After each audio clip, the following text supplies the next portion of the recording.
When I was in high school, I always wondered why we had to do math in an area that wasn't my strong suit. So, in other words, I didn't really like graphing lines in algebra all that much, or graphing parabolas, or just graphing in general. I was more, give me numbers, give me equations, I can do numbers and equations.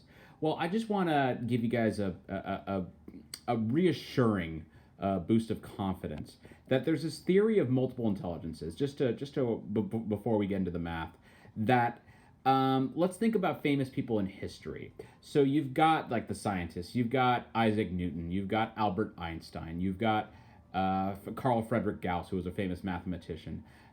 In other words, uh, can we agree that intelligence is not necessarily limited to just science and math? Yeah, I mean, you take people like William Shakespeare, who was a writer. I never saw him do a calculus problem. You can say that certain people are musical geniuses, like Jimi Hendrix or Beethoven. I never saw them do the quadratic formula or solve for x. They say Stephen Curry is a basketball genius. LeBron James is a basketball genius. If you're a baseball fan, Mike Trout. If you're a football fan, Tom Brady is a football genius. I'm trying to think what else. Certain public speakers, like stand-up comedians, are geniuses. Dave Chappelle is a genius, but I've never seen their IQ tests. I've never seen them do a math problem. They didn't discover the theory of relativity, you know. So who am I to say that certain people are geniuses because they're math and science, and they're not because they don't do math and sciences? So, in other words, I just want to reassure you guys that there's various types of intelligences.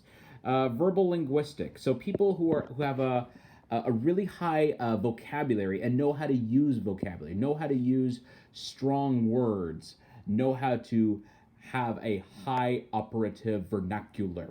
That was my best attempt at speaking very snobby. But yeah, no. So people with verbal linguistic skills can speak very articulately, can use a variety of words as opposed to this book is good. This character in the book has good qualities. No, the character has exceptional qualities, positive attributes, and so anyway, logical mathematical. So a lot of people say if you're not good at numbers, that you don't have logical mathematical skills. No, logical mathematical skills would be like knowing how to get from point A to point B, how to what time does the train arrive? What time will I get there if I take this train?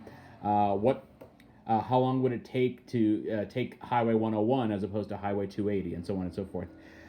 Visual spatial reasoning.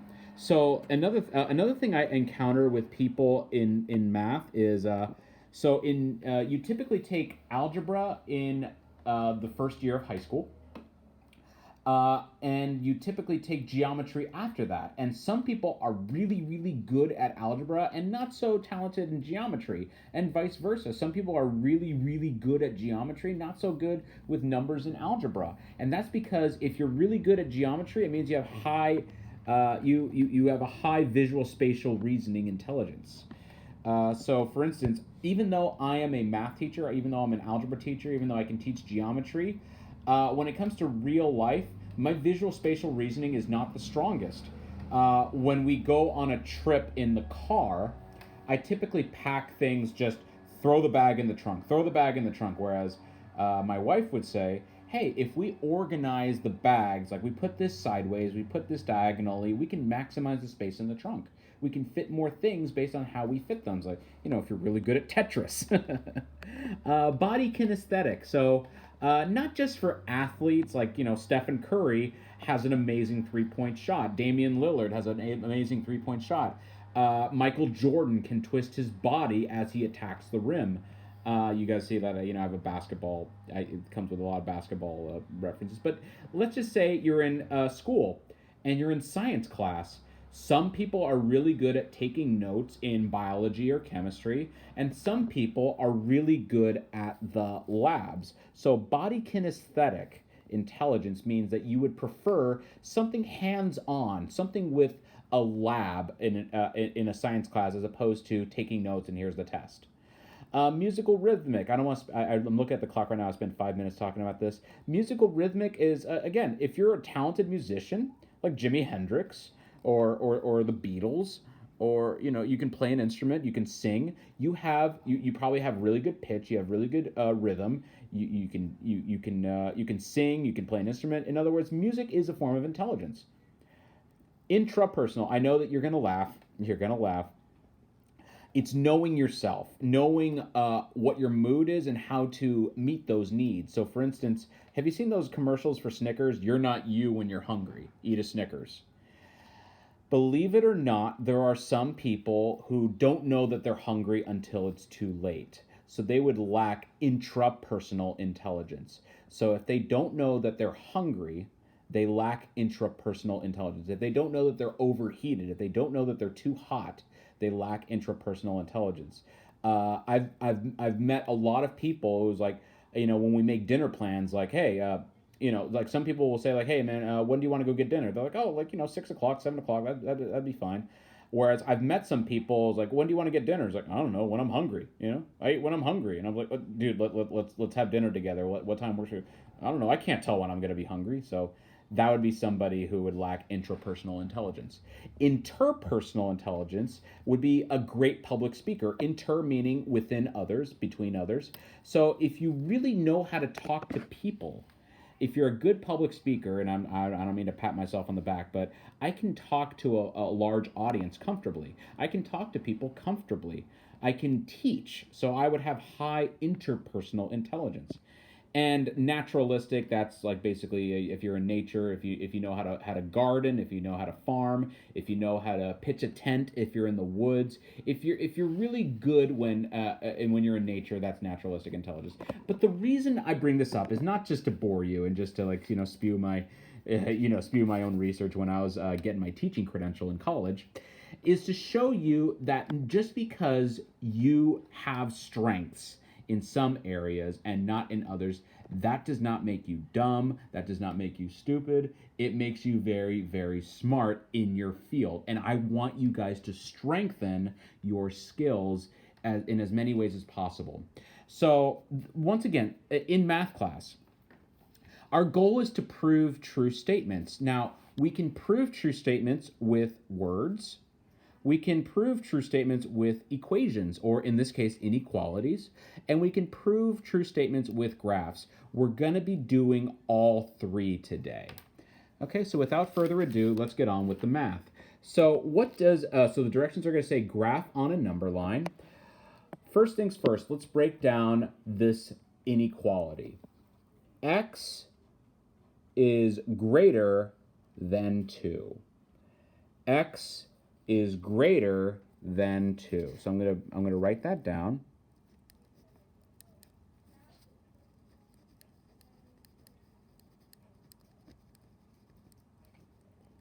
Right? That's what it literally means. In other words, we know that x is a variable. X is an unknown number. So we're not given like 3 is greater than 2 or 14 is greater than 2. We're saying x, in other words, the unknown number is greater than 2. So what this means is x can be any number bigger than 2. Sorry about that.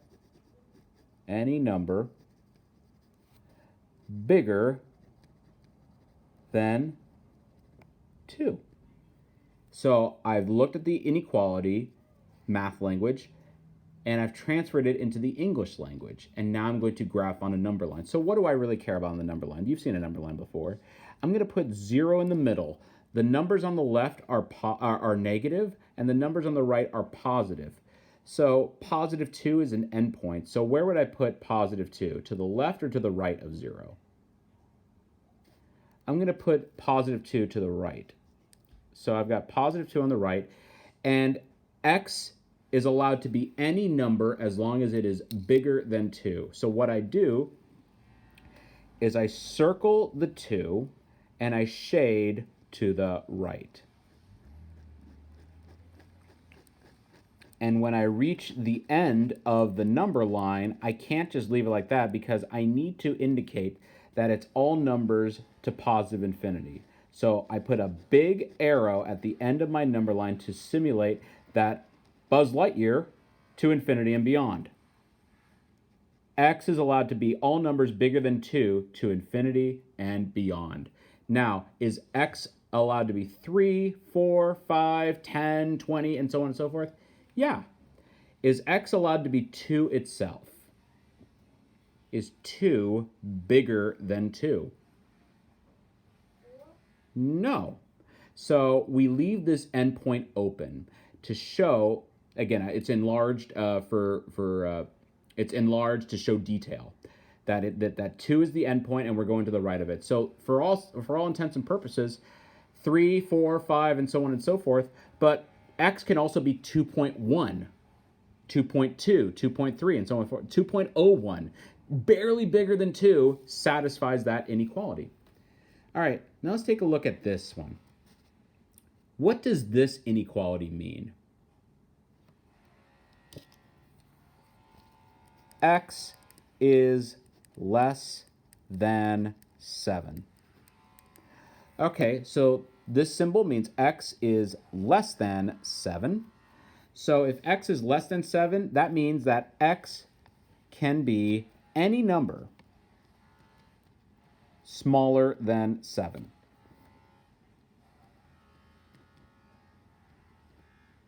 So how do I graph this on a number line? If I say that my domain, in other words, the legal values of X is legally allowed to be any real number as long as it is less than 7. So I'm going to put 0 in the middle. Positive 7 is to the right. I'm going to circle that endpoint. What numbers are less than 7? To the left or to the right of 7? To the left. So I'm going to color it.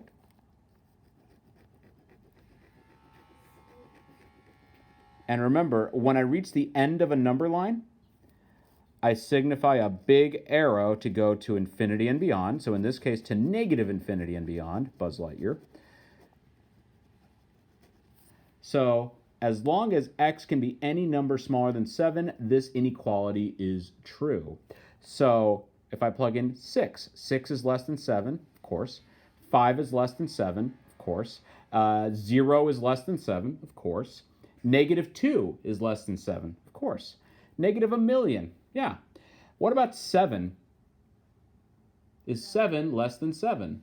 No. Thank you, that's my son. Same number. It's the same, I agree. So 7 is not less than 7. 7 is equal to 7. So I leave this endpoint open. I draw a big circle and I leave it open. Now let's just use a decimal. 6.9. 6.99. 6.9999992. In other words, just barely under 7 is legal, but 7 is not. Okay, let's take a look at problem number 3. What does this inequality mean?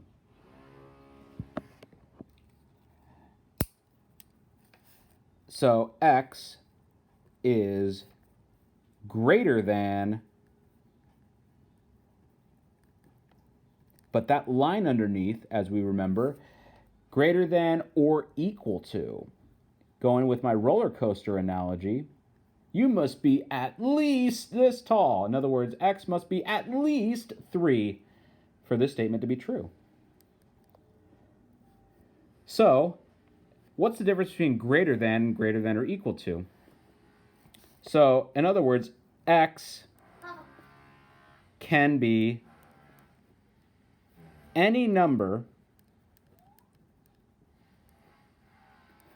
bigger than 3 or 3 itself.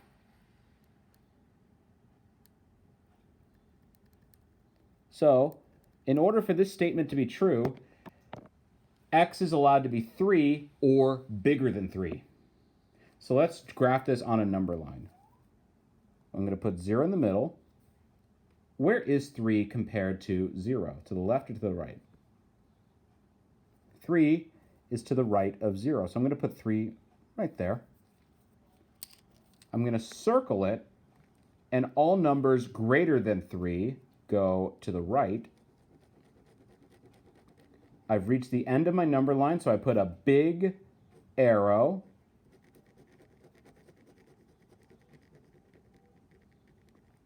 to signify that I'm going to infinity and beyond. And is 3 itself allowed in the solution set? Is 3 greater than or equal to 3? Yes. 3 is not greater than 3, but 3 is equal to 3, so it satisfies the requirement 3 is equal to 3. So 3 is greater than or equal to 3 is legal. So what we do is we fill it in. Anything that is colored is legal in the solution set. Number 4, x is what? This language says that x is less than, that line underneath means less than or equal to 5. Well, what does this mean? In other words, x can be any number.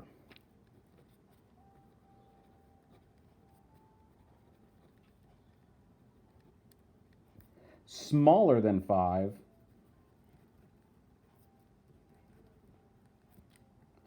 or 5 itself. So in other words, x is allowed to be 5 or smaller than 5. So if I were to graph this on a number line, I'm going to put 0 in the middle right there. 5 is to the right of 0, so I put that right there. I'm going to circle it.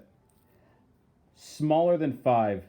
Numbers that are smaller than 5 are to the left or to the right of 5? Left. So I'm going to color the left side.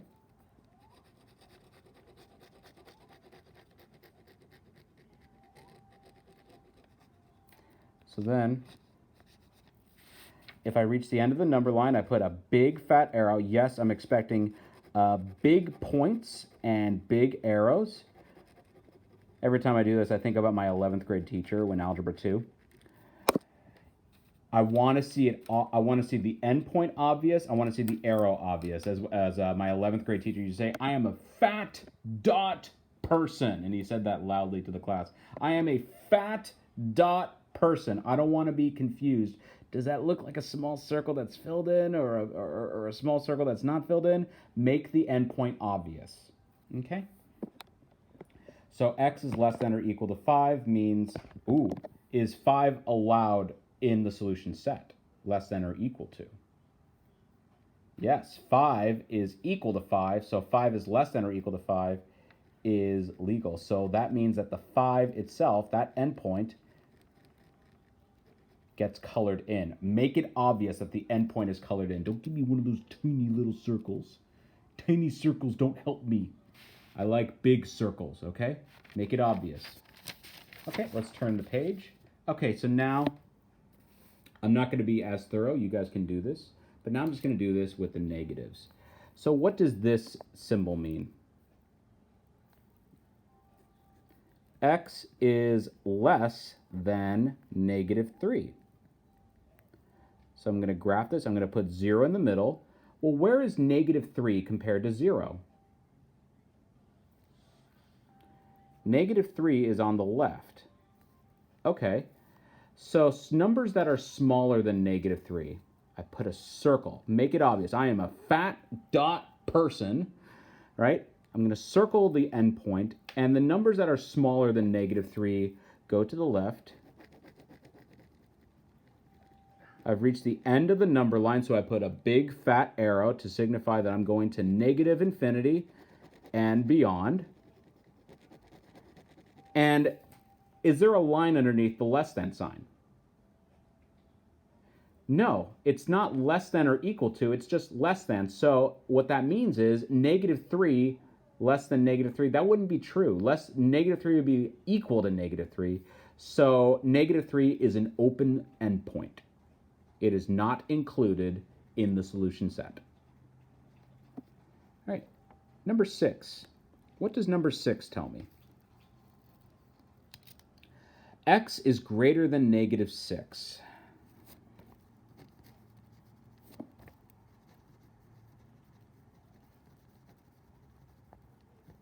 Okay, So I'm going to put 0 in the middle. Where is negative 6 compared to 0? I'm going to put negative 6 right there. Okay, well, I'm going to circle it because that's an endpoint that I care about. Make it obvious. Don't make it ginormous, by the way. Don't go, woo! All right, just make it big enough so that's obvious for me to tell that that's an endpoint. Okay, so negative 6 is my endpoint. What numbers are bigger than negative 6? To the left or to the right? To the right. To the right, actually. Negative 5 is bigger, negative 4 is bigger, negative 3, negative 2. Positive numbers, 0. I've reached the end of my number line, so that means I'm going to infinity and beyond. Make a big fat arrow at the end.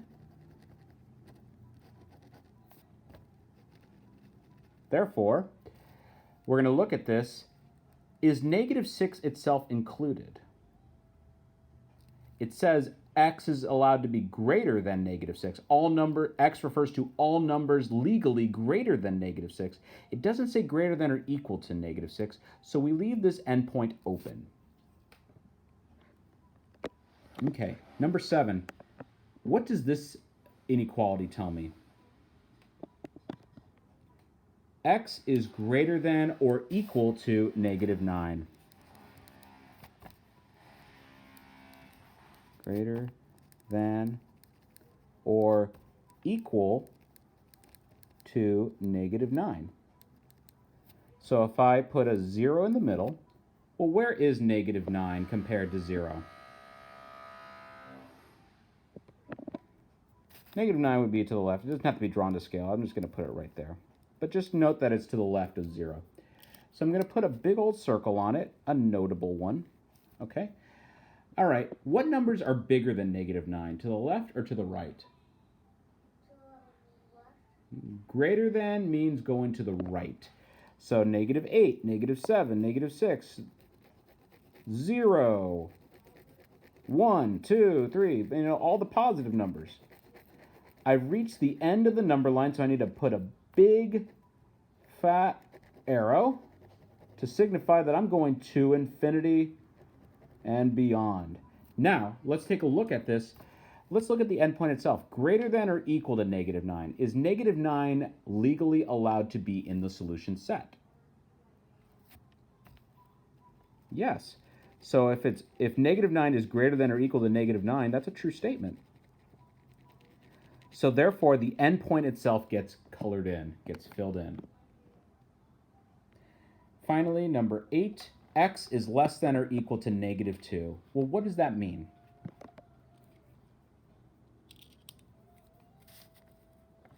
Let me write that down.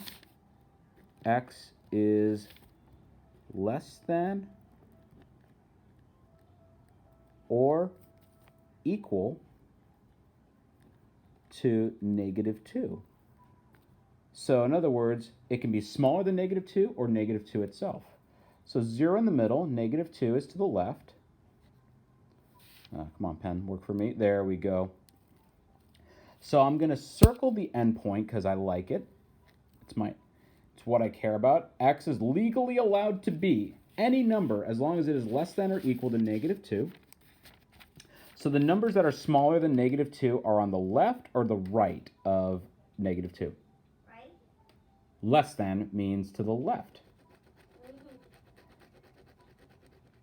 So negative 3, negative 4, negative 5, and so on and so forth. Underground. To the left of negative 2. And I've reached the end of my number line, so I put a big, fat arrow to say I'm going to infinity and beyond. And less than or equal to negative 2. Is negative 2 itself included in the solution set? Yes. So I color it in. Okay, we're going to do 4 more problems. I just want to reassure you guys about this notation now that we've gotten this out of the way. Okay, so let me get... So for instance, I want to compare English and math. So for instance, I just, I'm in a comedy mood right now, and when I was in high school, Will Ferrell was extremely popular. When I was in elementary school, Adam Sandler was extremely popular. So I apologize. I just didn't want to use sports players. So Will Ferrell is 6'3" tall. Adam Sandler is 5'10" tall. If you prefer inches, 75 inches for Will Ferrell, 70 inches for Adam Sandler.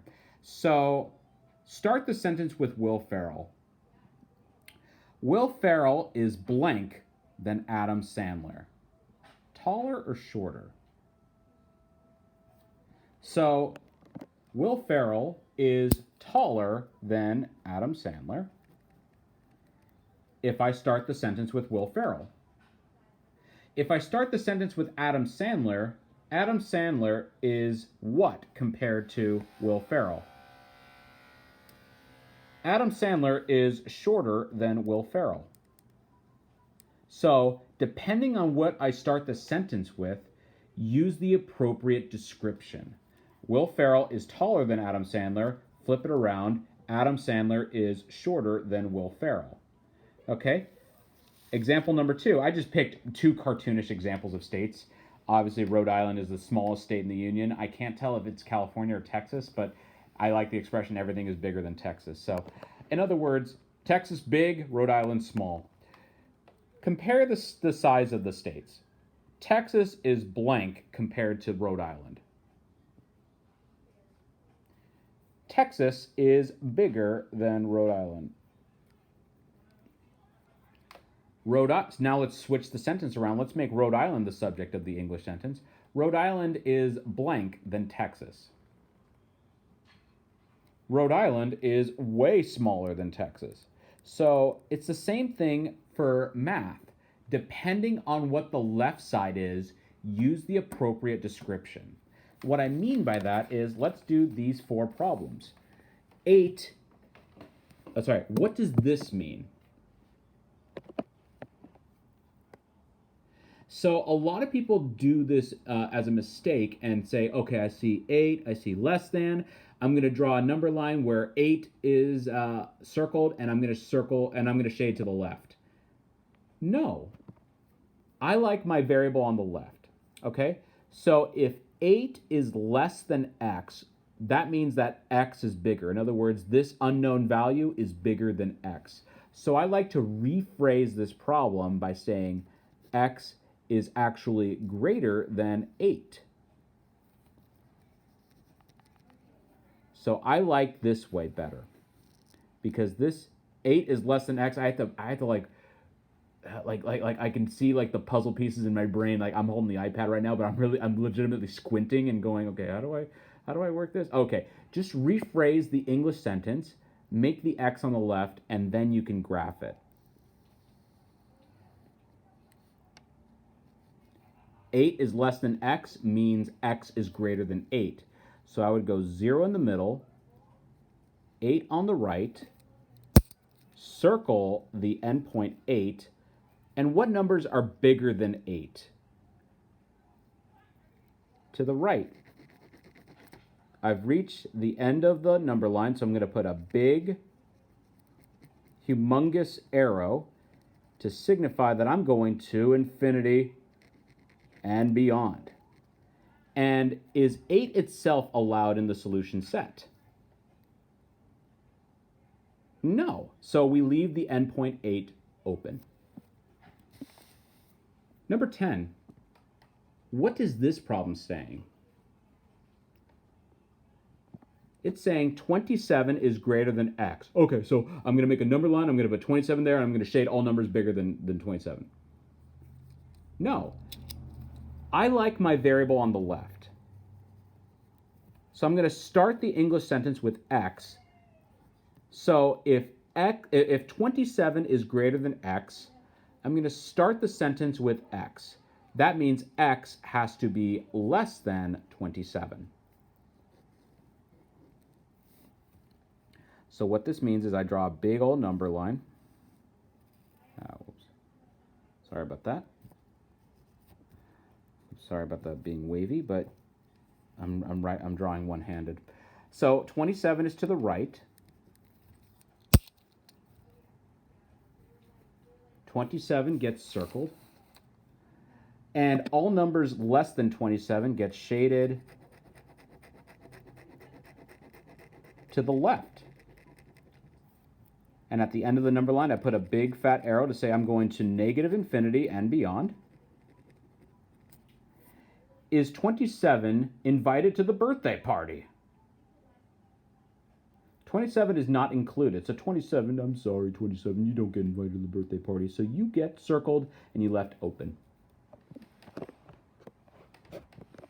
What does this problem mean?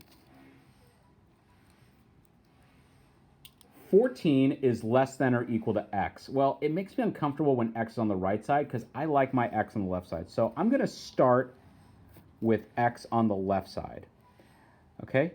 If 14 is less than or equal to x, that means that x has to be greater than or equal to 14. So I'm going to use that to my advantage. Let me draw a number line now.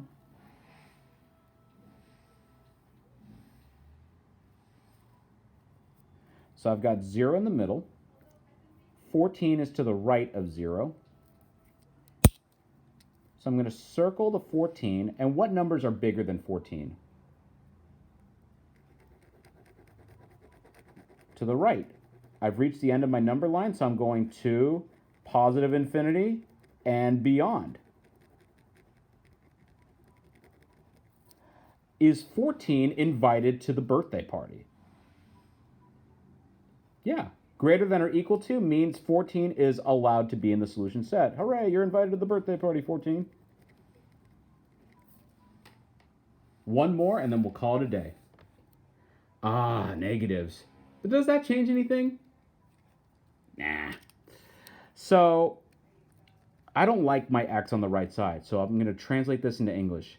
Negative 5 is greater than or equal to x, okay? So I'm going to start my English sentence with x. X, if negative 5 is greater than or equal to x, that means that x has to be less than or equal to negative 5. And then I'm going to draw a number line. I'm going to put 0 in the middle. Negative 5 is to the left, so I'm going to circle the endpoint negative 5. What numbers are less than negative 5? To the left or to the right? To the left. And I've reached the end of my number line, so I'm going to put a big old arrow to say I'm going to infinity and beyond. And I'm going to ask, is negative 5 invited to the birthday party? Yes, that less than or equal to sign, that bar underneath means that the endpoint is included. So negative 5, you're coming to the birthday party. And that's how you do it. We're going to be solving for x in the next video.